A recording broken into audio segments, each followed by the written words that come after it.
जय जय रघुवीर समर्थ. श्रीमत दासबोध. दशक 17वा. प्रकृती पुरुषनाम.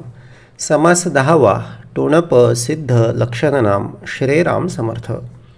आवरणोदकी हटकेश्वर, त्यास घडे नमस्कार. महिमा अत्यंतची थोर, तया पाताळ लिंगाचा. जय जय रघुवीर समर्थ. 17वा दशक प्रकृती पुरुषनाम. या संपूर्ण दशकामध्ये समर्थांनी मूळ पुरुषाची आणि प्रकृतीची ओळख करून दिली. पुरुष वेगळा, प्रकृती वेगळी, मायाजनित वेगळं किंवा माया वेगळी आणि परब्रह्म वेगळं, परमार्थ वेगळा, आपण वेगळे. आता आपण म्हणजे कोण आहे? आपण म्हणजे तेच आहोत की जे बोलले ज्याच्या शोधामध्ये आम्ही आहोत ना, तेच आम्ही आहोत. आता हे कसं? अनन्य आत्मनिवेदन झाले. आत्मनिवेदन त्याशिवाय होणे शक्यच नाही. मी पण गेले, विचारे 14 वेगळे केले आणि अनन्य आत्मनिवेदन झाले. आत्मनिवेदन केव्हा होऊ शकतं? जेव्हा स्वतःशी किंवा स्वतःला आपण देऊन टाकणे. आत्मनिवेदन. तर निवेदन म्हणजे काहीतरी मांडणे, काहीतरी देणे भगवंताला, जसं आम्ही नेहमीच करत असतो. आणि आत्मनिवेदन म्हणजे काय? स्वतःलाच देऊन टाकणे. आत्मनिवेदन पण कोणाला? स्वतःलाच. स्वतःला देऊन टाकणे म्हणजे देणारा पण स्वतः आहे आणि घेणारा पण स्वतः आहे. म्हणजे काय? आणि ते एकमेव सत्य आहे किंवा एकमेव शाश्वताची खूण आहे किंवा एकमेव ती सत्य वस्तू आम्हाला या सगळ्या आयुष्यामध्ये येऊन जाणून घ्यावयाची आहे. पण होतं काय? तर टोणप सिद्ध लक्षणनाम. टोणप म्हणजे काय? टोणप याचा अर्थ दाखवला ढोंगी किंवा लबाड किंवा दुविधेमध्ये असलेला. आणि सिद्ध म्हणजे सगळं कळतं आहे, सगळं समजतं आहे, पण तरी देखील सत्य जाणून घ्यायला तयार नाही.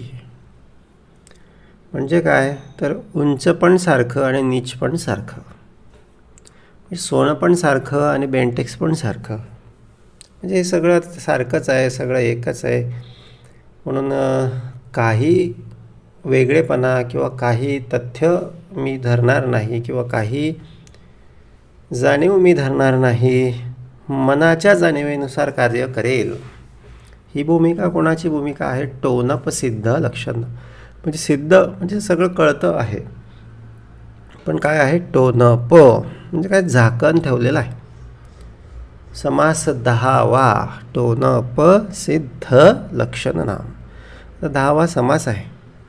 आणि बोलले काय झाकून, कशानं झाकलेलं आहे? कशाचं सगळं अस्तित्व आहे? काय प्रबळ आहे? तर मन माया विकार करी. अजूनही बोलले मनाचं मायेचं अस्तित्व बोलले प्रबळ आहे.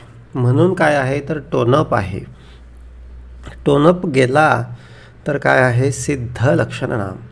टोणप म्हणजे काय? ही सगळी उसनी भूमिका, ही खोटी भूमिका, जिथे परीक्षेचा अभाव, सार असार विचारणा नाही, विवेक अविवेक विचारणा नाही. ही भूमिका म्हणजे काय आहे? टोणपाची भूमिका आहे. म्हणजे मनाला वाटेल तशी कृती करणे, ही भूमिका काय आहे? तर टोणपाची भूमिका आहे. म्हणून 10वा समास दिला टोणप सिद्ध लक्षणनाम. समर्थ काय बोलले? बाबा रे, एवढा आता 9 समास मूळ पुरुषाची ओळख दिली ना, मूळ प्रकृतीची ओळख दिली ना, मग आता प्रकृतीजन्य जे जे आहे, मायाजन्य जे जे आहे, त्यामध्ये बोलले आमची अभिरुची किंवा आमची जाणीव त्याच्यामध्ये अडकता कामा नाही. मग त्याच्यासाठी आम्ही फक्त काय असलो पाहिजे? तर कार्याकारण असलो पाहिजे. आमची मूळ जाणीव किंवा आमचं मूळ प्रेम असेल किंवा मूळ त्या ठिकाणी चित्त असेल, मूळ सगळं तन मन धन जी भूमिका असेल, तर ती कुठली असली पाहिजे? मी देवाचा आणि देव माझा, या व्यतिरिक्तची भूमिका. हे कळून देखील बोलले पुन्हा सगळं मीपणाच्या मायेच्या सगळ्या भूमिकेमध्ये स्वतःला वाहून देणे, स्वतःला समर्पित करून टाकणे, ही भूमिका काय आहे तर ही भूमिका टोनअपची भूमिका आहे.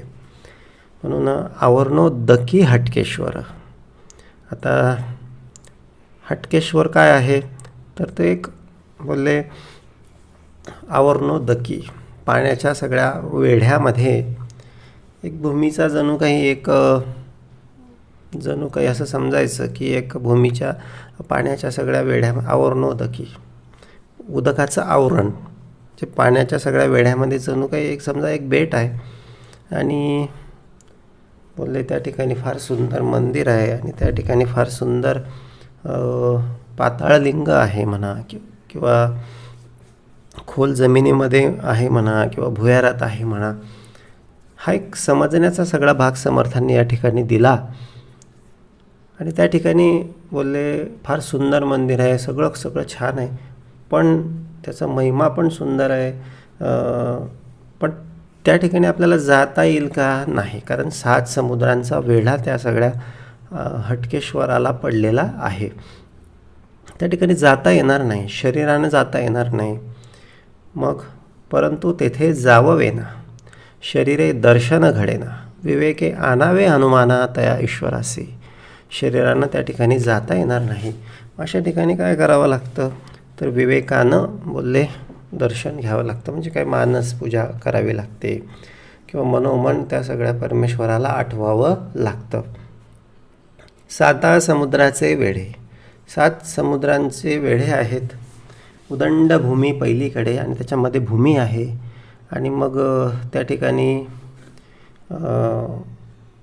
शेवटी तुटले कडे भूमंडळाचे आणि मग हे सगळे भूमीचं सगळं त्याचं स्वरूप संपल्याच्या नंतर बोलले मग ते कुठेतरी ते सगळं हटकेश्वराचं म्हणा किंवा त्या ठिकाणी ते सगळं देवस्थान आहे.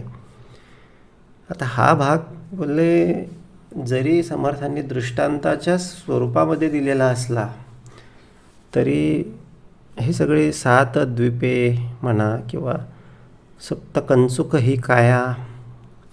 आता आमच्या सगळ्या देहाचं आवरण देखील सप्तकंचुक आहे. म्हणजे काय 7 आवरणांनी किंवा 7 सगळे त्याच्यामध्ये लेयर्स आहेत असं मानलं जातं.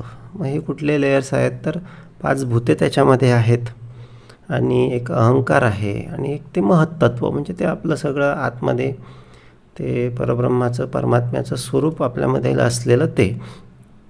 मग हे सगळं ओलांडायचं आणि मग त्या ठिकाणी पोचायचं आणि मग शेवटी तुटले कडे भूमंडळाची. आता त्या ठिकाणी मग मनुष्य पोचतो. एवढं सगळं पार केल्याच्या नंतर मग हे सप्तकंचुक सगळी काया असेल, बाहेर पण सगळी 7 द्वीपे आहेत, बोलले 7 सागर आहेत, खारा ऊसाच्या रसाचा, दुधाचा, दह्याचा, गोड पाण्याचा, तुपाचा, असे 7 सागर आहेत आणि त्या पलीकडे ते सगळं ते ओलांडून मग त्या भूमीपर्यंत पोहोचता येतं आणि मग त्या ठिकाणी ती भूमी संपल्याच्या नंतर बोलले काय आहे तर उदंड भूमी पहिलीकडे शेवटी तुटले कडे भूमंडळाचे. तिथे मग काय होतं एक भूमी लागते आणि त्याच्या पलीकडे भूमीचं किंवा या पृथ्वीचं अस्तित्व संपतं आणि पुढे वेगळं असं लागतं. 7 समुद्र ओलांडावे तेथे जाणे कैसे फावे, म्हणून विवेकी असावे साधूजन. 7 समुद्र ओलांडावे आणि बोलले तेथे जाणे कैसे फावे. मग एवढं 7 समुद्र ओलांडणं तेथे जाणं, म्हणून विवेकी असावे साधूजन. समर्थ बोलले प्रत्यक्षात जर तिथे जरी पोचता आलं नसलं तरी विवेकानं मात्र पाहिजे ती गोष्ट सगळी करता येते. म्हणून विवेकी असावे साधूजन. म्हणून समर्थ काय बोलले बाबा, म्हणून की विवेक जर असला ना तर सारं काही करता येतं. पण लोक काय करतात, विवेकच फक्त सोडून देतात आणि बाकी सगळं करतात आणि मग याचा परिणाम काय होतो तर याचा परिणाम असा होतो की नेमकं जे घ्यायला पाहिजे किंवा जे धरायला पाहिजे होतं ते धरलं नाही आणि त्या ठिकाणी विवेकच नसल्यामुळे ते काही कार्यसिद्धीला जात नाही किंवा ती भक्ती काही फळाला जात नाही. म्हणजे काय, कर्मकांड सगळे केले आणि पण आतमध्ये भगवंताबद्दल प्रेम निर्माण झालंच नाही. आतमध्ये त्या भगवंताचं अस्तित्व सगळीकडे आहे, प्रत्येक जीवामध्ये आहे, प्रत्येक रूपामध्ये आहे, हे देखील कधी पटलं नाही. सदानकदा सगळीकडे भेदाची सगळी दृष्टी राहिली किंवा सदानकदा सगळीकडे संसार प्रपंचावर सगळं लक्ष राहिलं तर मग त्याचा काही उपयोग होत नाही. म्हणून विवेकी असावे, म्हणून समर्थ बोलले, बाबा एक खरा विवेक काय आहे, खरं सत्य काय आहे हे जाणून घेतलं पाहिजे. पुढे सर्व काही जाईल काही न राहे, विचारे म्हणा तुझा तुझी शोधून पाहे. हे सगळ्यात मोठं सत्य आहे, यापेक्षा मोठं सत्य काहीच नाही. आणि मग हे केव्हाचं, हे नंतर शेवटी मग त्याच्या आधीचं जे आहे ते काय आहे सत्य किंवा काय करायला पाहिजे, तर जाणे आहे हे जाणून बोलले त्या जाण्याची तयारी करायला पाहिजे. आता जाणे काही असं तास 2 तासाचं नाही, अनंत कालाचा तो प्रवास आहे. उलट राहणं इथे फार थोडं आहे, आयुष्य फार थोडं आहे, कधी कोणाची काय वेळेल काही सांगता येत नाही. म्हणून जाणे आहे हे जाणून जाण्याची तयारी करणे हेच सत्य आहे. आता जाणं म्हणजे प्रवास, परलोकीचा प्रवास, त्या ठिकाणी फक्त भगवन् नाम, भगवत भक्ती, भगवत उपासना फक्त कामाला येत असते, बाकी काही त्या ठिकाणी कामाला येत नाही. म्हणजे कामाला येतं त्याची थोडी थोडी साठवणूक करत राहणे हे काय आहे, म्हणून विवेकी असावे साधूजन. ही काय आहे, तर ही विवेकाची भूमिका आहे. मग आणखीन काय करायला पाहिजे, तर जे आपणास नव्हे ठावे ते जाण तयास पुसावे, मनोवेगे तने फिरावे हे तो घडेना. बाबा जेवढं एक आपल्याला माहीत नाही ना, आपल्याला हे कळत नाही, यासाठी सद्गुरू असावा लागतो. जाणता म्हणजे कोण आहे, सद्गुरू आहे. आणि म्हणून प्रत्येकाला सद्गुरू असावा लागतो. सद्गुरू हा ह्या इहलोकीचा मार्ग दाखवणारा म्हणजेच मार्गदर्शक आहे, दाखवणारा दर्शक. सद्गुरू विन सापडे ना सोय. म्हणून सद्गुरू दिलेलं सगळं जे उपदेशाची भूमिका आहे, ती उपदेशाची भूमिका अंतःकरणाला आपण लावून घेतली पाहिजे, तन मन धनाला आपण लावून घेतली पाहिजे. आणि कारण ते त्याच्याशिवाय नाही, तो जाणता आहे, तो जाऊन आलेला आहे किंवा तो तिथलाच आहे, तो फक्त मनुष्य वेश धरून आलेला आहे. धरिला वेश तू मानुषी भक्तजन तारावया. आणि म्हणून जे आपणास नव्हे ठावे, आपल्याला ते कळतच नाही, सद्गुरूच पाहिजे, सद्गुरूशिवाय सोय सापडत नाही. ते जाणतयास पुसावे, मनोवेगे तने फिरावे हे तो घडेना. मग त्यासाठी शरीरानं जाऊन आपण इकडे तिकडे ते सगळं ज्ञान अर्जन करू शकत नाही किंवा ते आयुष्यात तिथे जाऊन परत येणे शक्य नाही. म्हणून जो जाऊन आलेला आहे, तो सांगतो आहे, त्या हिशोबानं आम्हाला त्या भूमिकेमध्ये राहता आलं पाहिजे. म्हणून जे आपणास नव्हे ठावे ते जाणत्याला पुसलं पाहिजे. शरीरानं सगळं काही आपल्याला जाणून घेणं शक्य नाही. इतरांच्या चुकांवरून पण आपण शिकलो पाहिजे, इतरांकडे देखील बघितलं पाहिजे, इतरांचं आयुष्य देखील जाणून घेतलं पाहिजे की आपल्या आधी पण खूप लोक सगळे संसारामध्ये जन्माला आले, खूप सारा त्यांनी आपल्यासारखाच आटापिटा केला, खूप सारा उहापोह केला, खूप सारं त्यांनी सगळं माया जमवण्याचा प्रयत्न केला, पण त्याचा काय उपयोग झाला? आज त्यांचं सगळं अस्तित्व कुठे आहे किंवा आज त्यांची गती काय असेल? बोलले हे काय झालं, तर मनोवेगे तने फिरावे हे तो घडेना. हे आपण तिथे जाऊन पाहू शकत नाही. तर आपल्याला हे आपल्या सगळ्या विवेकानं, आपल्या सगळ्या मनोवेगानं, मनाच्या सगळ्या जाणीवेतून हे सगळं जाणून घ्यावं लागेल. आणि मग त्यानुसार ह्या उरलेल्या सगळ्या आयुष्याचा सदुपयोग करावा लागेल. म्हणून मनोवेगे तने फिरावे हे तो घडेना. आणखीन काय दिलं तर म्हणाले जे चर्मदृष्टीचा नव्हे ठावे. आता डोळ्यांनी ते दिसणार आहे का कोण कुठे गेला, कोणाची गत काय झाली? नाही. मग त्यासाठी काय पाहिजे तर त्यासाठी ते ज्ञानदृष्टीने पाहावे. ते ज्ञानातूनच बघता येतं. ज्ञान सद्गुरू श्रवणातूनच प्राप्त होतं. आणि त्या ज्ञानाला धुमारे म्हणा किंवा त्या ज्ञानाला पालवी म्हणा किंवा त्या ज्ञानाला फुलं म्हणा हे उपासनेतून लागत असतात. ज्ञान सद्गुरू पेरून देत असतात दर आठवड्याला. पण आमचं काम आहे त्याला खत घालणं, पाणी घालणं रोजच्या रोज सकाळी आणि संध्याकाळी. म्हणून ते ज्ञान दृष्टीने पाहावे. ब्रह्मांड विवरून राहावे समाधाने. बोलले सगळीकडे बघावं, नुसतं एके ठिकाणी बघून काही उपयोगाचं नाही. आपण तेवढ्यापुरतं बघतो, पायाकडे बघतो किंवा तेवढ्यापुरता आपला स्वार्थ बघतो. सगळा आयुष्यातला प्रपंचाकडे फक्त आपण बघतो, पण परलोकीचा अर्थ मात्र आपण बघितलेला नाही. आयुष्याचं सार काय आहे, आयुष्यात येण्याचा उद्देश काय आहे हे मात्र आम्ही बघत नाही. पण समर्थ बोलले बाबा ते आता बघायला लागेल. नाही तर फेरा ठेवलेला आहे, नाहीतर बोलले अधोगती ठेवलेली आहे, खूप साऱ्या यातना अनंत कालासाठी ठेवलेल्या आहेत. म्हणून ते ज्ञानदृष्टीने पाहावे. ब्रह्मांड विवरून राहावे समाधाने.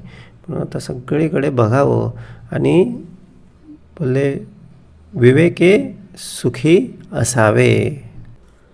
मध्ये आहे भूमीचे चढळ, म्हणून आकाश आणि पाताळ. ते चढळ नसता अंतराळ चहूकडे. आता या ठिकाणी फार सुंदर दाखवलं. आता बाहेर ब्रह्मांडामध्ये जर बघितलं ना तर पृथ्वी ही काय आहे तर पृथ्वी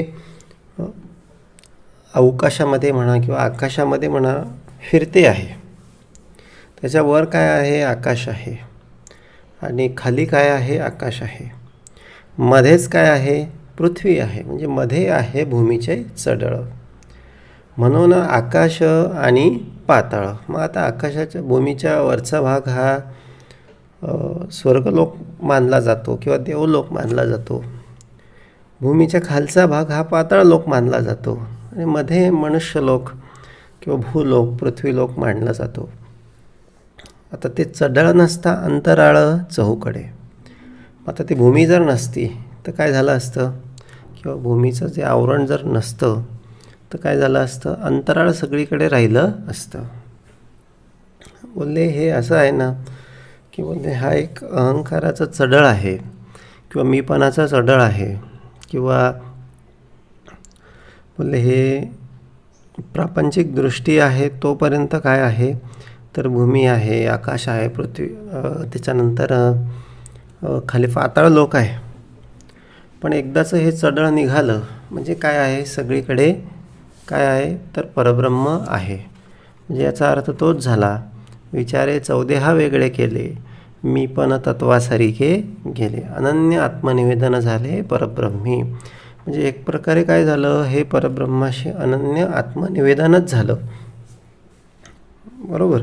म्हणून आकाश आणि पाताळ ते चढळ नसता अंतराळ चहूकडे तयास परब्रह्म म्हणावे. मग हे सगळं चढळ निघून गेल्यानंतर जे उरतं ना सगळा मीपणाचा भास, मीपणाचा भ्रम निघून गेल्यानंतर जे उरतं ना तर त्याला काय म्हणावं त्याला परब्रह्म म्हणावं. जे उपाधी वेगळे स्वभावे ते कसं आहे तर उपाधी वेगळं आहे. म्हणजे मग त्या ठिकाणी कसलीच उपाधी नसते. आता हे परब्रह्म भेटलं किंवा ही सगळी स्थिती आली हे कसं ओळखायला पाहिजे. जे उपाधी वेगळे स्वभावे. सर्व उपाध्या सगळ्या जर निघून गेल्या ना तर समजून घ्यायचं की परब्रह्माची प्राप्ती झाली. जे उपाधी वेगळे स्वभावे. उपाधी वेगळं झालं ना की समजून घ्यायचं परमेश्वराची प्राप्ती होणार आहे किंवा परमेश्वर जवळच आहे. जोपर्यंत उपाध्या आहेत तोपर्यंत बोलले आम्ही परमेश्वरापासून म्हणा किंवा परमार्थापासून खूप लांब आहोत असा त्याचा अर्थ आहे. मग उपाध्या कसल्या आल्या तर बोलले उपाध्या म्हणजे याचा अर्थ काय तर संसाराच्या प्रपंचाच्या सगळ्या भूमिकांमध्ये किंवा सगळ्या गोष्टींमध्ये चित्त लागून राहणे किंवा आसक्ती असणे हीच एक सगळ्यात मोठी उपाधी आहे. म्हणजे या संसाराशी संबंधित सगळ्या गोष्टी सगळ्या उपाध्या आहेत. म्हणून संसार करू नये असा भाग नाही, प्रपंच करू नये असा भाग नाही. तर तो कसा पाहिजे? कार्याकारण पाहिजे, कामापुरता पाहिजे, आवश्यक तेवढा पाहिजे. अनावश्यक सगळ्या भूमिका वाढायला लागल्या म्हणजे समजून घ्यायचं की काय झालं, उपाधी येते आहे. म्हणून क्रोध, काम असेल, लोभ असेल, तिरस्कार, ईर्ष्या, निंदा, म्हणजे ह्या सगळ्या काय आहेत? ह्या सगळ्या उपाध्याच आहेत. आणि जे मिळेल ते बोलले, जशी परिस्थिती परमेश्वराने दिली किंवा जशी परिस्थिती प्रारब्ध कर्मानुसार प्राप्त झाली, म्हणजे त्या परिस्थितीमध्ये समाधानी राहून कोणाचाही द्वेष न करता, कोणाचाही तिरस्कार न करता, फार अशा उड्या न मारता किंवा फार असं बोलले दुःख न मानता, कितीही कठीण परिस्थिती आली तरी बोलले समसमान राहणे, स्थिर राहणे. हे काय झालं तर जे उपाधी वेगळे स्वभावे, हे उपाधी वेगळं राहणं झालं. जेथे दृश्य मायेच्या नावे शून्याकार, मग तिथे दृश्यामध्ये मग त्या दृश्य मायेचा काही त्या ठिकाणी फरक पडतो का? किंवा दृश्य मायेचं काही त्या ठिकाणी अस्तित्व असतं का? तर नाही. जेथे दृश्य मायेच्या नावे शून्याकार, म्हणजे दृश्य माया त्या ठिकाणी काय होते तर शून्याकार, शून्यकार, शून्य होऊन जाते. म्हणजे असली काय आणि नसली काय, आहे काय आणि नाही काय, बोलले हे झालं काय आणि ते झालं काय, हा आला काय आणि तो गेला काय, असं झालं काय आणि तसं झालं काय.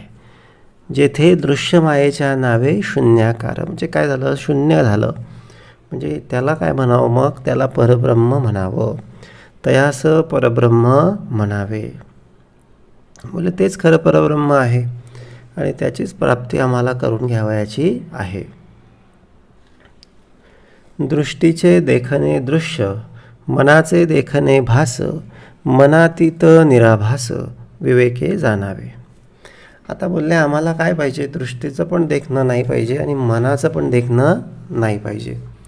दृष्टीचं देखणं म्हणजे हे आम्ही जे रोज बघतो किंवा आमच्या समोर आजही आहे, आत्ताही आहे, ते काय झालं, ते दृष्टीचं देखणं झालं. पण समर्थ काय म्हणाले, दृष्टीचे देखणे दृश्य, दृश्य पण नको बाबा, दृश्यात पण अडकू नको. मग याच्यासाठी विवेकाचा चष्मा लावावा लागेल. आहे तिथूक हे सगळे देवाचे. ते चष्म्याचा कलर कोणता पाहिजे तर आहे तिथूक हे सगळे देवाचे.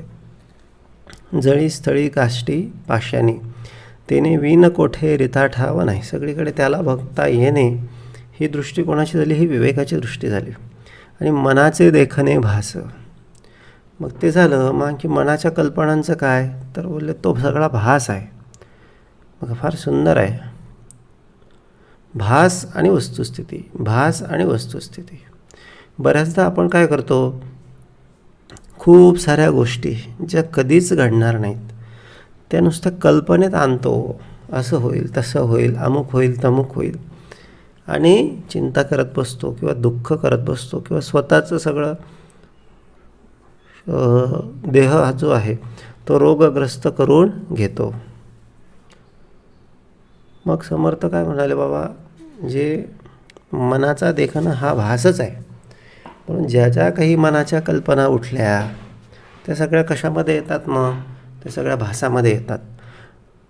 किंवा मनाकडे ज्या ज्या वासना आल्या किंवा मनाकडे जे जी काही बोलले उचंबळ किंवा उकळ्या फुटल्या, म्हणून त्याच्यानुसार लगेच उठायचं का? मग लगेच उठायचं, लगेच कामाला लागायचं का?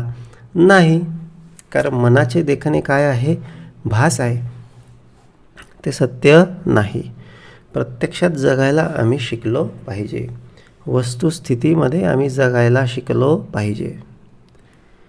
म्हणजे दृश्यामध्ये नाही आणि मनाकडे पण नाही. तर वास्तव जगत, वास्तव सगळं क्षण आम्ही जगायला शिकलो पाहिजे.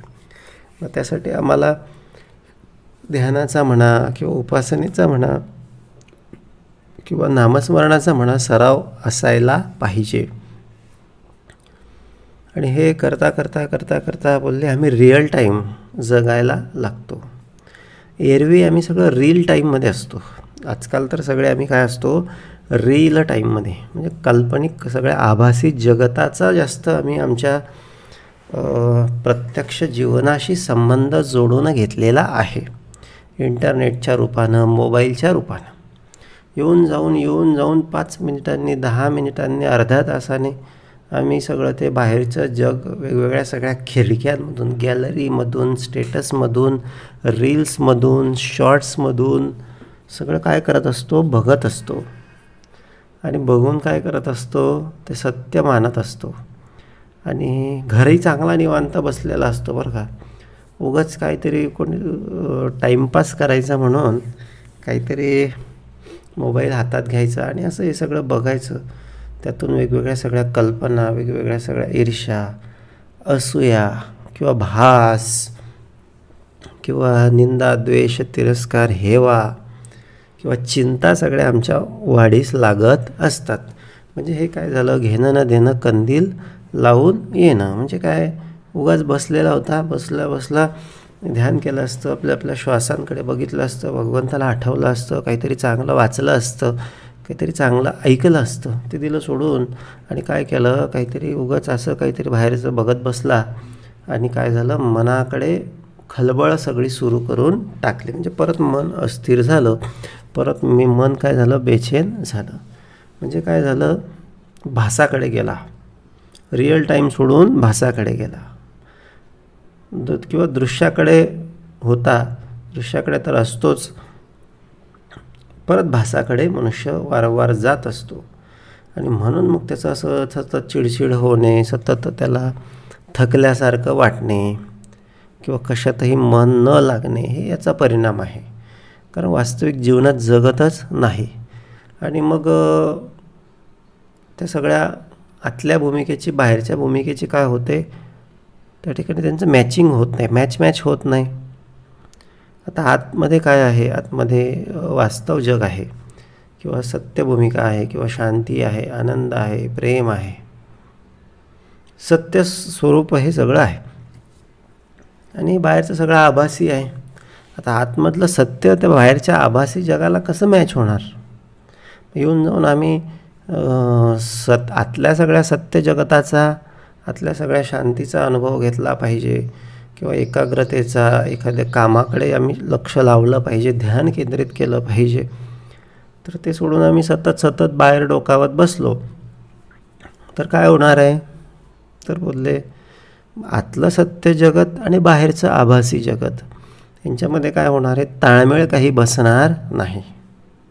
मग ताळमेळ बसला नाही म्हणजे काय होतं, मशीन गरम होतं, हीट होतं. म्हणजे डोकं अस्वस्थ, विचार अस्वस्थ, शरीर मग आजारी असल्यासारखं वाटत असतं. कारण मनाचं आणि शरीराचं जमत नाही. मन, शरीर, आत्मा या तिन्ही भूमिका एकच सगळ्या वस्तुस्थितीशी किंवा एकाच सगळ्या जाणीवेशी संबंधित असल्या ना, मग काय होतं, तर एक शांतीचा, आनंदाचा अनुभव मनुष्याला येतो. पण आतमध्ये शांती आहे, वास्तव आहे आणि बाहेर सगळं आभासी जग आहे. सतत वास्तवाची सांगड आभासीशी घालण्याचा प्रयत्न आम्ही करत असतो. तर हे काही जमत नाही. म्हणून आतल्या सगळ्या वास्तव जगताचा संबंध बोलले सगळ्या बाहेरच्या आभासी जगताशी न जोडता सतत स्वतःशी जोडत राहणे, स्वतःला पाहणे, स्वतःचं ध्यान, स्वतःचं सगळं चिंतन. स्वतःचं म्हणजे काय, परमात्म्याचं, परब्रह्माचं, ते आपलं स्वरूप आहे. म्हणून ते आत्मनिवेदन त्याला म्हटलं जातं. आणि अशा पद्धतीनं म्हणून मनातीत व्हावं, निराभास जीवन जगावं, विवेके जाणावे. हे सगळं विवेकपूर्व सगळं आम्ही जाणून घेतलं पाहिजे. दृश्य भास अवघा विघडे, विवेक तेथे पवाडे, भूमंडळी ज्ञाते थोडे सूक्ष्म दृष्टीचे. म्हणजे दृश्य आणि भास विघडल्याच्या नंतरच विवेकाची निर्मिती आहे. म्हणजे याचा अर्थ काय आहे? टॉर्चचा सगळा प्रकाश किंवा बॅटरीचा प्रकाश आम्ही एका ठिकाणापासून दुसरीकडे जर वळवला तर ती वस्तू आम्हाला दिसते. तसंच आहे आमचं जे बोलले सगळं चित्त आहे किंवा आमचं जे ध्यान आहे ते बाहेरच्या सगळ्या दृश्य आणि मनाच्या कल्पनांमधील जो भास आहे तिथून काढून जर बोलले इकडे भगवंती लावलं किंवा उपासनेत लावलं, ध्यानामध्ये लावलं किंवा स्वतःमध्ये लावलं तर काय आहे? विवेक तेथे पवाणे. मग तिथे काय निर्माण होतं? तर तिथे आतमध्ये स्वतःचं एक बोलले आत्मज्ञान त्या ठिकाणी उत्पन्न होत असतं. भूमंडळी ज्ञाते थोडे सूक्ष्म दृष्टीचे. पण मग असा जो असतो की ज्याने स्वतःला शोधलेला आहे त्याच्याकडे ते जे ज्ञान असतं ना ते अलौकिक असतं, ते आत्मज्ञान असतं, त्याला तोड नसते आणि त्याच्यामध्ये सर्व समस्या किंवा सर्व प्रश्न सोडवण्याचं सामर्थ्य असतं किंवा ते सामर्थ्याचे सगळे बोल असतात. कारण ते देणे ईश्वराचं असतं. आतून जे आलेलं असतं ना ते ईश्वराचं असतं. वर करणे बाहेरचं जे असतं ना ते मनुष्याचं असतं. त्याच्यामध्ये तेवढं सामर्थ्य नसतं किंवा ते सगळं वास्तवात सगळं अस्तित्वात येईलच याची पण शाश्वती नसते. म्हणून बोलले भूमंडळी ज्ञाते थोडे सूक्ष्म दृष्टीचे. भूमंडळी ज्ञाते भरपूर आहे आणि पण थोडे कोण आहेत? सूक्ष्म दृष्टीवाले आहेत की ज्यांनी आतमध्ये स्वतःला बघितलं, बाहेरचं जग न बघता मनाचे सगळे भास त्याच्याकडे लक्ष न देता आतमध्ये ज्यांचं लक्ष आहे ते बोलले असे ज्ञाते थोडे आहेत. ते ज्ञाते आहेत आणि ते थोडे आहेत कारण ते सूक्ष्म दृष्टीनं आतमध्ये त्यांनी स्वतःला शोधलेलं आहे. आता या टोन ऑफ सिद्धमध्ये समर्थांनी आपल्याला हेच करायला लावलेलं आहे की बाबा रे एक समर्थ कृपेच्या सगळ्या श्रवणातून उपासनेतून श्रवण मनन करून काय घ्यायला पाहिजे? तर बोलले ही सूक्ष्म दृष्टी आमच्याकडे आम्ही आणायला पाहिजे. मन स्थिर केलं पाहिजे. बाहेरच्या सगळ्या वस्तूंवर दृश्यांवर फारसं एवढं रिॲक्ट करू नये. ते होत राहतात, येत राहतात आणि जात राहतात. त्यांची सत्य परिस्थिती आम्ही समजून घेतली पाहिजे की ते आहे ना ते होणारच आहे, ते येणारच आहे, ते जाणारच आहे आणि ते काही परमनंट नाही. म्हणजे ते असे येत राहतात, जात राहतात. किती वेळा येतात, किती वेळा जातात आणि त्याचा माझ्याशी काही संबंध नाही. मी उगाच त्याच्याशी प्रत्येक गोष्टीशी माझा संबंध जोडून घेऊ नये. ते सहजच होऊन जातं. त्याच्यात काही असं फारसं असं काही रॉकेट सायन्स नाही. ते मायाजनित आहे. ते जसं तर पाण्यावर तरंग येतच राहतात तशी ही माया आमच्या आयुष्यामध्ये वेगवेगळे तरंग, वेगवेगळे दृश्य प्रसंग आणतच असते. पण आमचं ध्यान त्या दृश्यावर किंवा त्या तरंगावर आम्ही असं टिकवून ठेवू नये. नुसतं बघून सोडून द्यावं. जय सद्गुरू करावं. म्हणजे आली परिस्थिती, आली वेळ, समोरची घटना बघून प्रत्येक वेळेस हात जोडावे. त्या अनंताचे, त्या या सगळ्या विश्वनिर्मात्याचे, त्या सृष्टीकर्त्याचे, त्या सृष्टीचालकाचे काय करावे? तर धन्यवाद प्रत्येक वेळेस आम्ही देत असावे. वाच्यांश वाचेन बोलावा, न बोलता लक्षांश जाणावा, निर्गुण अनुभवास आणावा, गुणाचेन योगे. बोलले वाच्यांश वाचेने बोलावा. आता जगावं तर लागणार आहे की नाही? करावं तर लागणार आहे की नाही? संसार करावंच लागेल.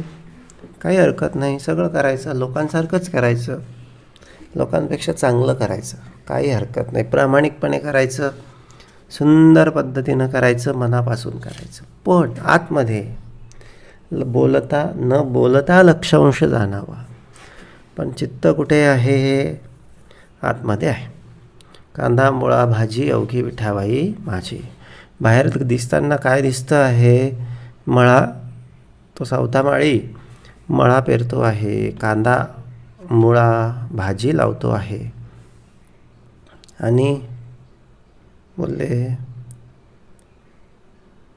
पण सुरू काय आहे? कांदा मुळा भाजी अवघी विठाई माझी. आतमध्ये हे सुरू आहे. मग हेच समर्थांनी या ठिकाणी सांगितलं की बाबा रे, वाच्यांश वाचे न बोलावा. कारण सगळं सुरू आहे, न बोलता. ते बाकीचं हे आतलं दिसलं का कोणाला? नाही. ते फक्त त्या सावतामाळीला माहिती आहे, ते नामदेवाला माहिती आहे, ते नाथांना माहिती आहे, ते तुकारामांना माहिती आहे. बोलले संसार उद्यम सुरू आहे, पण आतमध्ये काय सुरू आहे? विठ्ठल विठ्ठल पांडुरंग रामकृष्ण हरी. आणि म्हणून न बोलता लक्षांश जाणावा, निर्गुण अनुभवास आणावा गुणाचे न योगे. मग हेच आहे. बाहेर सगळे गुण आहेत. दृश्य म्हणजे गुणात्मक आहे. पंचभूत, 3 त्रिगुण, हे सगळे तत्वे सगळी यापासून बनलेले ही सगळी सृष्टी गुणात्मक आहे. समर्थ काय म्हणाले? निर्गुण अनुभवास आणावा. पण आम्हाला या या गुणाकडे पाहता पाहता निर्गुणाचा अनुभव घ्यायचा आहे. बोलले गुणाचे न योगे. हा निर्गुण हेच आहे. आतमध्ये निर्गुणाचा अनुभव घ्यायचा आहे, आतमध्ये निर्गुणाला आठवायचं आहे. नाना गुणास आहे नाश. का आठवायचं आहे? का असं कारण बाबाचे गुण सगळं धरून जर बसला तर त्याला काय आहे? त्याला नाश आहे. ते संपणारं आहे आणि ते फक्त या इहलोकापुरतं आहे. इहलोक किती दिवसापुरता आहे? 10, 20, 50, 60, 70, 80 वर्ष. परलोक किती कालापुरता किंवा किती दिवसांसाठी किंवा मुक्ती किती दिवसांसाठी? अनंत अनंत कालासाठी. जोपर्यंत हे शाश्वत सगळी सृष्टी आहे तोपर्यंत. म्हणून नाना गुणास आहे नाश, निर्गुण ते अविनाश, ढोबळ्याहून विशेष सूक्ष्म देखणे. म्हणून ढोबळ मानानं सगळं वरती वरती वरती जरी दिसत असलं, आम्ही जरी करत असलो तरी ढोबळ्याहून विशेष काय आहे? तर बोलले काय आहे ढोबळ्याहून विशेष? तर सूक्ष्म देखणे. हे सगळं सूक्ष्म पद्धतीनं सगळं देखणं हे सगळं विशेष आहे. जे दृष्टीस न पडे ठावे ते ऐकून जाणावे, श्रवण मनने पडे ठावे सकळ काही. मग आता हे सगळं बघून सगळं आम्हाला लक्षात घ्यायचं आहे, पण सगळंच काही दिसत नाही. मग ते ऐकून जाणायचं, श्रवण मननातून सगळं जाणून घ्यायचं. ते परब्रह्म, त्याची जाणीव, त्याची कृपा, त्याचं कार्य, त्याची लीळा, बोलले भक्ती, हे सगळं काय दिसते का? नाही, हे दिसू शकत नाही. हे अनुभवण्याचा विषय आहे. अनुभवणं पण दिसत नाही. मग काय करायचं? तर श्रवण मनने पडे ठावे. श्रवणातून मननातून, श्रवणातून मननातून बोलले हे सगळं आम्ही काय करू शकतो? तर जाणून घेऊ शकतो. मग आणखीन काय? तर बोलले अष्टधेचे जिनस नाना. आपले 5 भूते आणि 3 त्रिगुण यापासून सगळे हे जिन्नस, ही सगळी सृष्टी बनलेली आहे. उदंड पाहता कळे ना. असं जर बघितलं तर मनुष्य त्याचं आयुष्य संपून जाईल, पण त्याला ते काहीतरी आहे करून करून त्याला ते काहीच समजणार नाही. उदंड पाहता कळे ना. आणि अवघे सगट पिटावेना कोणी एके. मग ते आपल्याला असं वाटतं हे वेगळं ते वेगळं, हे करून बघू ते करून बघू, याचा आनंद घेऊन बघू त्याचा आनंद घेऊन बघू आयुष्यामध्ये. ह्याच्यातून फार सुख मिळेल, त्याच्यातून फार सुख मिळेल. पण समर्थ काय म्हणाले? अवघे सगट पिटावेना कोणी एके. सगळं पाण्यात सगळं आयुष्य बाबा निघून जाईल. प्रत्येक गोष्ट विशेष वाटेल, प्रत्येक गोष्ट वेगळी वाटेल आणि प्रत्येकाला आपलं सगळं किंवा माझं आहे किंवा काहीतरी वेगळं आहे, विशेष आहे असं आपण समजून बसू. अशातच सगळं आयुष्य, अशातच सगळा काळ, अशातच सगळी वेळ मग काय होईल, व्यर्थ जाईल. म्हणजे काय झालं, सगळं सारखं झालं. आतलं पण सारखं, बाहेरचं सारखं. आतला परब्रह्म, बाहेरची सगळी प्रकृती, हे याला काय काय मानलं तर सारखं मानलं. मग ह्याचा काय उपयोग झाला? शेवटी जे बाहेरच्यांनी केलं तेच आपण केलं. सगट सारखी स्थिती झाली, तेथे परीक्षाच बुडाली. चवीनटाने कालविली नाना अन्ने. आता चवीनट हा शब्द आलेला आहे आपल्याकडे त्याला त्या शब्दाचा अपभ्रंश होऊन एक चावट असा शब्द लोक वापरतात. चावट किंवा चवीनट याचा अर्थ काय आहे की सगळंच आपलं, सगळंच माझं, सगळंच मिळवायला बसणं, सगळंच माझं समजणं, घरचं पण माझं, बाहेरचं पण माझं. बोलले ही भूमिका कोणाची आहे? जिथे परीक्षा नाही, जिथे विवेक नाही, म्हणजे पुढे काय ठेवलेली आहे? पक्की अधोगती. आता घरचं पण माझं आणि बाहेरचं पण माझं, हे काय आहे? हे अधोगतीचं लक्षण आहे. आता एखादी घरची वस्तू, आता आपल्या घरातली सगळी वस्तू, आपली गाडी आपलीच आहे, पण बाहेरच्याची गाडी जर आपली म्हणून घेऊन आला तर काय होणार आहे? बोलले चवीनटाने कालविली नाना अन्ने. बोलले परीक्षाच बुडाली, आणि मग काय होणार आहे? शिक्षा होणार आहे. तसंच आहे, भेद कळला पाहिजे. आपलं आणि परका हा भेद कळला पाहिजे. सत्य, आत्मज्ञान, भक्ती, परमार्थ आणि द्वैत, माया, विभ्रमाचे कृत्य, याच्यातला पण भेद कळला पाहिजे. सगळं जर सारखं म्हणायला लागलो तर परीक्षा बुडणार आहे. आणि मग का, जसं चवीनटाने कालविली म्हणजे पंचपक्वान्नाचा जणू काही स्वयंपाक करायचा, आणि खाणाऱ्यानं काय करायचं? समजा खीर वेगळी, पोळी वेगळी, भाजी वेगळी, पापड वेगळा, आणखीन काही एक दुसरा पदार्थ, भजी असतील ते वेगळं. हे असं वेगळं वेगळं किंवा एक एक घास न खाता सगळं एका पातेल्यात टाकायचं किंवा मिक्सरमध्ये मिक्स करून घ्यायचं आणि चमच्याने ते खात बसायचं. याला काही अर्थ आहे का? हे म्हणजे असं झालं, हे माझं, ते माझं, ते माझं, ते माझं. सगळं करेल, संसार करेल तेवढ्याच आनंदानं, परमार्थ करेल तेवढ्याच आनंदानं, विषय विकार तेवढ्याच आनंदानं, उपासना तेवढ्याच आनंदानं. चवीनटानं कालविली नाना अन्ने. याला चावटपणा असं म्हटलं जातं. चवीनट त्याला मूळ शब्द तो आहे. नाना अन्ने, मग ह्यालाच टोनपा समर्थांनी म्हटलं. म्हणजे सगळं काही माझं माझं माझं माझं माझं, सगळं कळून देखील न कळण्याची सगळी भूमिका स्वीकारायची, आणि काय करायचं? सगळंच घेत बसायचं. टोणपा नव्हे गुणग्राहिक, मूर्खास कळेना विवेक. विवेक आणि अविवेक एकची म्हणते. म्हणजे आता ज्यांना गुण किंवा सार कळतं तो टोनपा नाही, ज्याला कळत नाही तो काय आहे? तो टोनपा आहे. टोनपा नव्हे गुणग्राहिक, मूर्खास कळेना विवेक. तो मूर्खच आहे, त्याला विवेक कळत नाही. पण आता आम्हाला कळलं पाहिजे, आम्हाला कळला पाहिजे. आणि काय केलं पाहिजे कळून? तर बोलले गुण घेतले पाहिजे,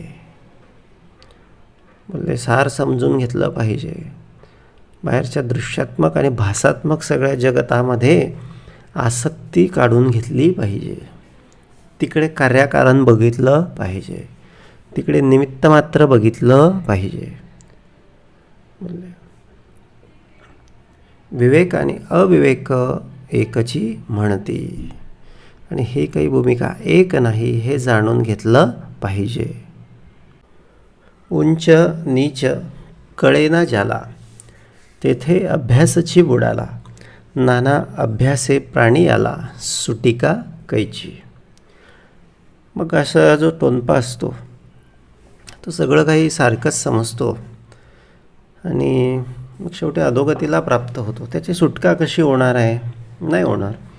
तो अशा कितीतरी खडतरमग सगळ्या अनंत वर्षांच्या सगळ्या आयुष्याच्या प्रवासाला मग त्याला सादर व्हावं लागतं. कशासाठी? तर थोड्याशा मोहासाठी म्हणा किंवा थोड्याशा वासनेसाठी. वेड लागून झाले ओंगळ. सगळं ओंगळवाना प्रवास त्याचा मग हा सगळा सुरू होतो किंवा त्याला ओंगळवाणी स्थिती त्याची आहे की ज्याला उंच नीच कळालेलं नाही त्याची. त्यास सारखेच वाटे सकळ. त्याला सगळं काही सारखं वाटतं आणि ते जाणावे बाष्कळ विवेकी नव्हे ती. ते बाष्कळपणाची भूमिकाच ती आहे. ओंगळपणाची जीव म्हणजे असं काहीतरी कुठले तरी कर्म, कसेही कर्म केव्हाही करायचे, कुठेही करायचे, कधीही करायचे. ही काय आहे? ही ओंगळवाणी स्थिती आहे. आणि ओंगळपणामध्ये काय सुख आहे? ओंगळपणातून काय सुखाची झोप लागते का? नाही. ज्यास अखंड होतो नाश. आणि बोलले अशांचा नाशच होतो. अशांना कधीच सुखाची प्राप्ती होत नाही. कायम त्यांच्याकडे बोलले चिंता, दुःख, ते सगळं केल्या कर्माचं भोग सगळे त्यांनाकडे सगळे भोगावे लागतात. आणि म्हणून ज्यास अखंड होतो नाश, त्याला अविनाश म्हणतात किंवा त्याला बोलले त्यासीच म्हणते अविनाश. बहुचकीच्या म्हणजे करंट्या लोकांना काय म्हणावे? म्हणजे हेच बोलतात, ते बोलतात हे सगळं असं खाऊ तसं पिऊ, हे आपलं ते आपलं, याला काय बोलतात ते हेच सत्य आहे किंवा याच्यासाठीच जीवन आहे, मनुष्यजन्म आहे. आणि वरती गेल्याच्या नंतर परमेश्वर आपणाला हे विचारेल असं ते बोलतात. म्हणजे हे काय झाले? बहुचकीचे लोक झाले, करंटे लोक झाले. आता या करंट्यांच्या संगतीमध्ये राहिलं ना, आपली बुद्धी पण तशी व्हायला लागते. मग सज्जनाच्या संगती, सदा संगती सज्जनाची धरावी. मती पालटे सुमती दुर्जनाची.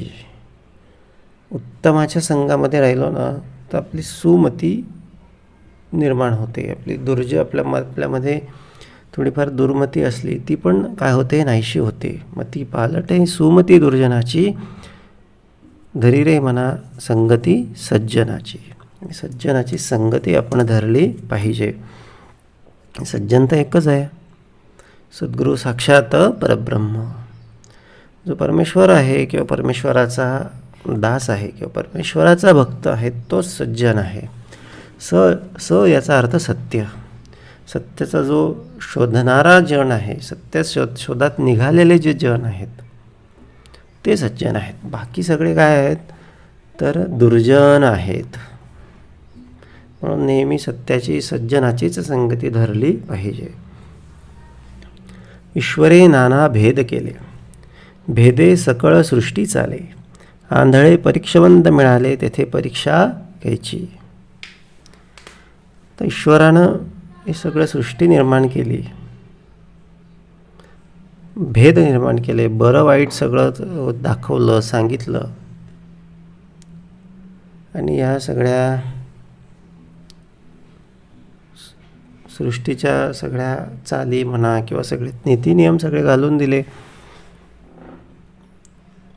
पण आंधळे परीक्षावंत मिळाले. आता परीक्षा करायची आहे कोणाची? समजा एखादी स्पर्धा सुरू आहे, धावण्याची स्पर्धा सुरू आहे आणि जो कोण प्रथम आला, कोण द्वितीय आला, कोण तृतीय आला हे शोधायचं आहे किंवा हे सांगायचं आहे. आणि ज्याला हे सांगितलं तो काय आहे? तो आंधळा आहे.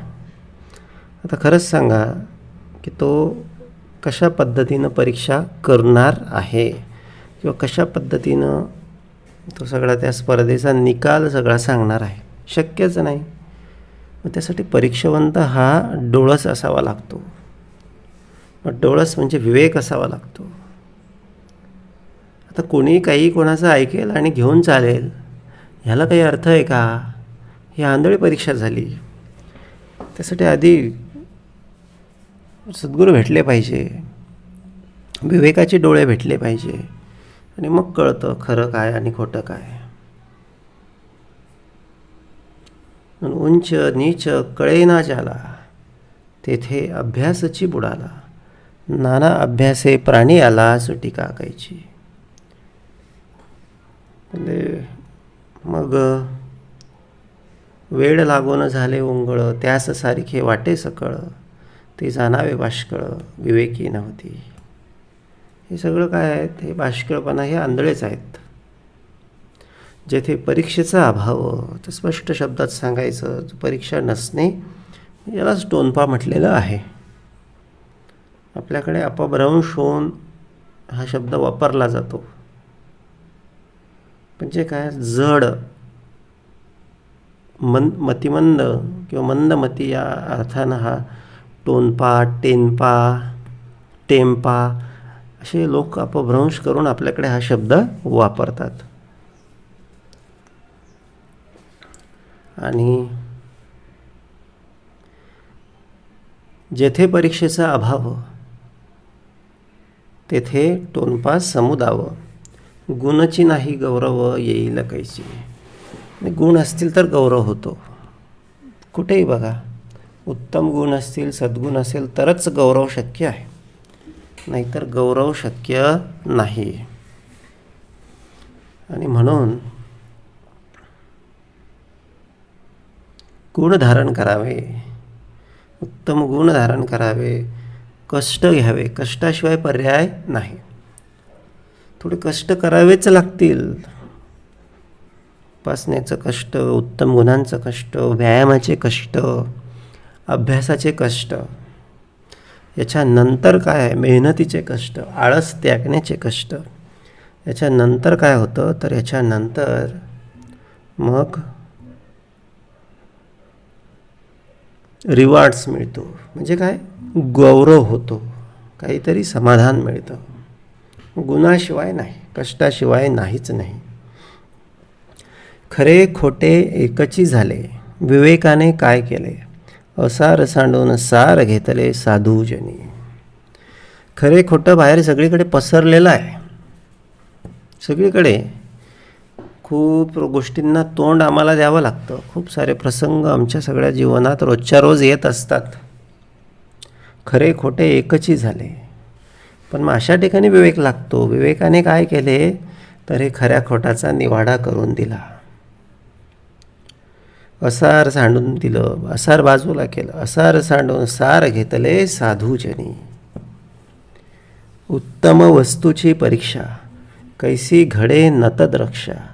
दीक्षा हिनापासी, दीक्षा येईल कैची. आणि उत्तम वस्तूची परीक्षा ही एखाद्या भाग्यवंतालाच किंवा एखाद्या ज्ञानी पुरुषाला, विवेकी पुरुषालाच करता येणं शक्य आहे. आता सुवर्णाची, सोन्याची परीक्षा एखाद्या रस्त्यावर भाजीपाला विकणाऱ्या व्यक्तीला जर सांगितलं, याचं सोनं ओळख आणि बेंटेक्स ओळख, पितळ ओळख, किंवा हिऱ्याचा विषय आहे, हिरा आहे की दगड आहे की काच आहे, हे कोण ओळखू शकतं? हे तो जोहरी जो असला, हिऱ्याचा जो व्यापारी असला, तोच ओळखू शकतो. बाकीचे त्याला खडा म्हणून, काच म्हणून फेकून देतील. म्हणून उत्तम वस्तूची परीक्षा, त्यासाठी आता हे परीक्षा करण्यासाठी आधी उत्तमच व्हावं लागेल, हे समर्थ आपणाला सांगू बघत आहे. कष्टच करावे लागतील बाबा. सद्गुरूंना शरण जावं लागेल, उत्तम मार्गाचा अवलंब करावा लागेल, उपासना करावा लागेल, निश्चय करावा लागेल, संत संगती धरावी लागेल. पर्याय नाही, ह्याला पर्याय नाही. लवकर उठावं लागेल, व्यायाम करावा लागेल, भगवंताचं नामस्मरण करावं लागेल किंवा ध्यान करावं लागेल, काहीतरी सत्शास्त्र श्रवण करावं लागेल, वाचन करावं लागेल. ह्याला पर्याय नाही. म्हणून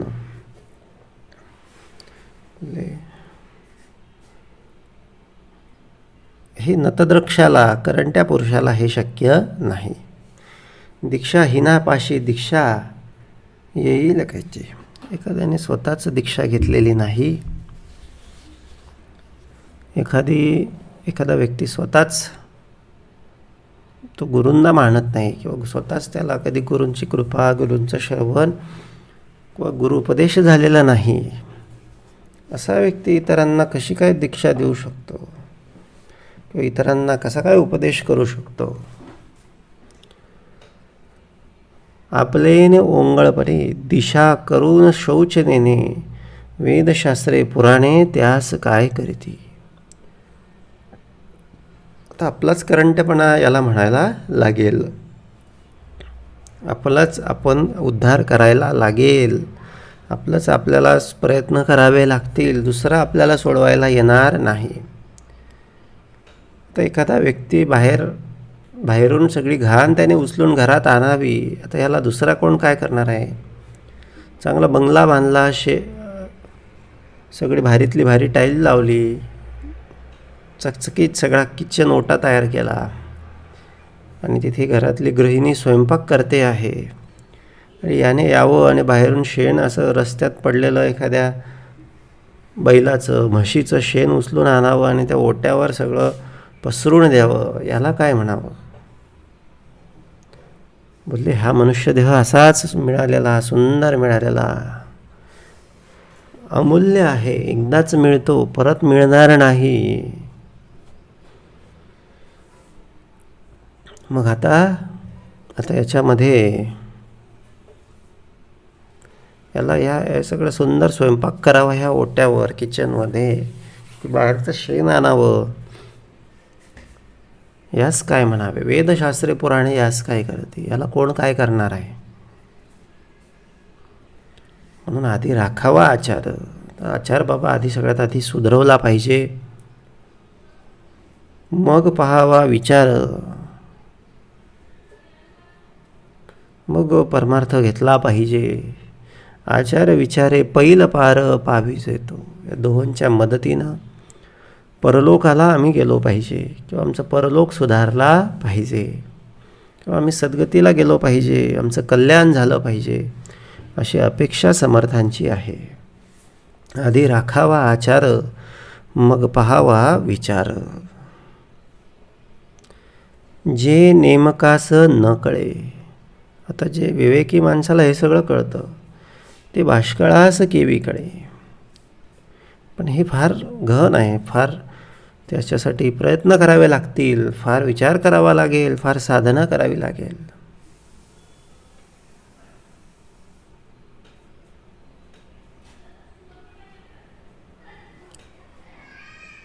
डोळस ठकती आंधळे कोण्या कामाचे.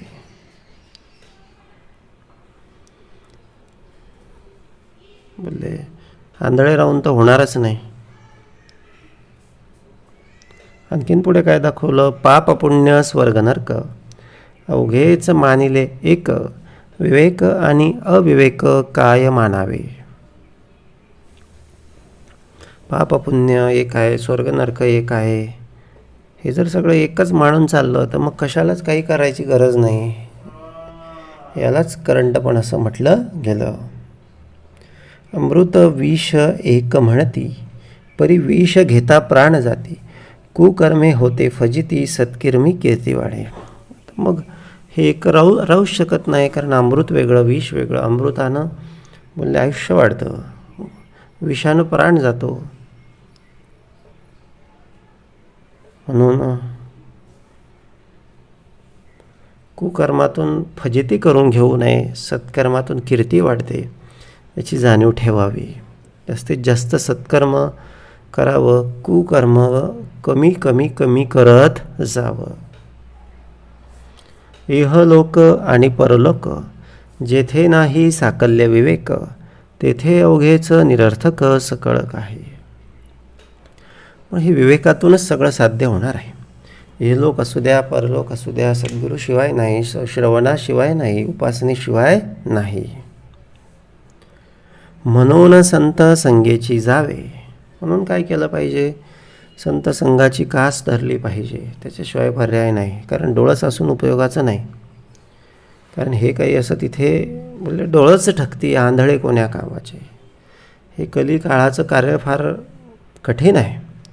यासाठी संत संगच पाहिजे, सत्शास्त्र श्रवण पाहिजे. सत्शास्त्राची श्रवण करावे, उत्तम गुण अभ्यास, उत्तम गुणांची कास धरावी, दिवसेंदिवस उत्तमपणा स्वतःकडे आणावा नाना प्रयत्ने.